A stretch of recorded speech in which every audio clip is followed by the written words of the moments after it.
Itoophiyaa keessa ta'uudhaan virtual visa kaardii haala kamiin akka argachuu dandeessan sida agarsiisu. Visa kaardii yeroo baay'eedhaaf namoonni baay'een akka mokkoraa jiran akkasuma argachuudhaaf kan mokkoraa turanidha.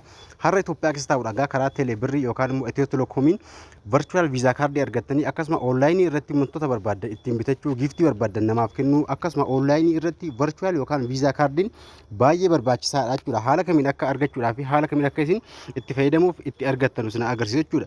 Virtual visa kaardii haala kamiin akka isin galmooftanii itti argachuu dandeessan fi haala kamiin akka isin itti fayyadamuu dandeessan sina agarsiisu hundi keessanuu haalaan barbaachisaadha virtual visa kaardii jechuudha. Gara barnootaa deemuu irratti warri haaraa ta'an chaanala keenya kana subscribe gochuu hin dagatinaa isin jedha.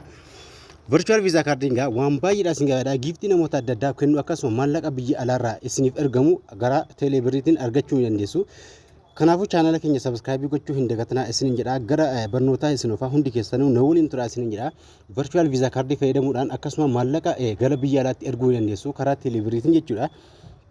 Social media adda addaa irraa giiftii adda addaa namaallee ittiin bituu dandeessu akkasuma onlaayinii irraa kafaltii adda addaa ittiin kafaluudhaaf baay'ee isin gargaara.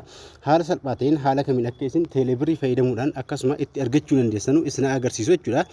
Karaa itti argachuu dandeessan appii teeleebirrii banachuudhaan teeleebirrii banachuu qabdu hundi keessanuu jechuudha. Warri banatanii hin jirrellee hamma banachuu qabdu jechuudha. Kanaafuu kana argachuudhaaf kan isin gochuu qabdan appilikeeshinii teeleebirrii warri hanga onaa fayyadamaa hin jirre fayyadamuudhaan teeleebirrii banachuudhaan akkasuma jammaruu yookaan eegaluu qabdu. Warri qabdan immoo teeleebirrii keessan pileestoorii gubbaarra seenuudhaan abdeetii gootoo jechuudha. Teeleebirrii jettanii eega barreessitanii haala kanaa isin baasaa. Teeleebirrii jettanii eega barreessitanii haala kanaa isin baha abdeetii qabaatee abdeetii gootoo yookaan immoo oppiin isin jedhe keessan isin gaafate amma teeleebirrii eega buufatanii kiyaatanii yookaan immoo eega abdeetii gootanii kaatanii teeleebirrii keessan keessa seentu haala kamiin akka isin argachuu dandeessan jechuudha. Karaa teeleebirriitiin haala kamiin akka isin itti fayyadamuu dandeessan. Appii teeleebirrii keessa eega seentanii karaa inni itti abdeetii ta'e egaa fakkeenyaaf teeleebirrii keessanii eega bantanii eega keessa seentanii haala kamiin kan inni abdeetii ta'e jechuudha. Isin agarsiisa bakka inni itti akkasuma abdeetii ta'e itti argamu jechuudha. Kanaafuu teeleebirrii keessan bantanii keessanii seentu yeroo keessa seentanutti haala kanaan kan inni isin banu virtual visa kaardii kan inni abdeetii ta'e ganjallaa kana ni jira. Ganjallaa kanatti ni mul'ata jechuudha. Virtual visa kaardiin kan inni abdeetii ta'e jiru bakki inni itti mul'atu. Teeleebirrii appilikeeshinii keessan keessa eega seentanii piinitti naquudhaan inni seentu wanti itti fayyadamaa jirtan ni beektu. Visa kaardii kan jedhu ganjallaa kana ni jira kun asirra visa kaardii kana kan jedhu eega irra tuqxanii tsuufiin lama isinii baha. Ka awwalaa kun kan itti galmooftanudha. Ka awwalaa kaa tuquudhaan piinii keessan ka teeleebirrii itti naqxu jechuudha. Yeroo itti naqxanutti miisejji isinii erga. Yeroo miisejji kana isinii ergee akkasuma baga nagaa dhuftan jedhee isinii ergee miisejji kana ni ilaalte isin ta'uudhaaf yookaan immoo abbaa teeleebirrii kanaa ta'uudhaaf miisejji isinii ergaa jechuudha. Lammata yeroo haxanii teeleebirrii kanarra seentanu bakka viizaa kaardii seenuudhaan ganjallaa kanatti asirratti koodii keessa yookaan immoo viizaa kaardii keessan isin qofatu arguu danda'a. Bakka kanatti viizaa kaardii isinii dhufe kana kooppii gochuudhaan viizaa kaardii kana yookaan immoo koodii kan keessan namaaf yoo ergitan irratti maallaqa akkasuma akkaawuntii teeleebirrii keessa irratti isin namaa jechuudha.